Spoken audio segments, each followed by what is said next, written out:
Jusqu'à présent, certains théoriciens du complot en sont sûrs. En 1943, des physiciens américains et des militaires ont mené une expérience dont les résultats se sont avérés si grandioses qu'ils ont été classés pendant de nombreuses décennies.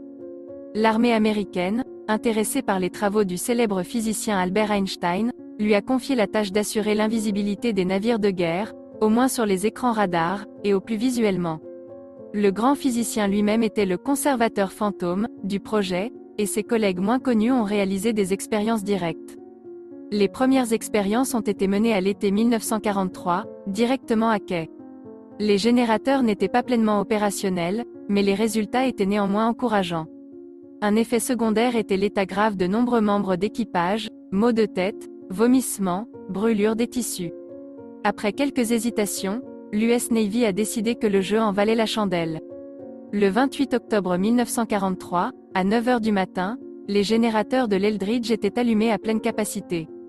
Bientôt, le destroyer a été enveloppé d'une brume verdâtre terne, après quoi il a disparu à la fois des écrans radars et des yeux d'observateurs complètement choqués. Mais c'était seulement le début. Disparu à Philadelphie, Eldridge a émergé des airs à Norfolk à la base principale de l'US Navy dans l'Atlantique, qui se trouve à environ 300 km du site de l'expérience. Ensuite, le navire est revenu à Philadelphie. Lorsque les générateurs ont été éteints et que les observateurs et les scientifiques sont montés à bord de l'Eldridge, un spectacle épouvantable s'est présenté à leurs yeux. Une partie de l'équipage est décédée et les corps de certains marins semblaient avoir poussé dans la coque du navire.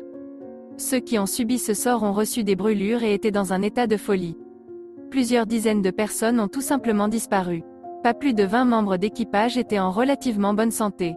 Ce résultat a convaincu le commandement naval qu'il était temps de mettre fin aux expériences. Les événements du 28 octobre 1943 étaient strictement classifiés, et la classification n'a pas été supprimée à ce jour.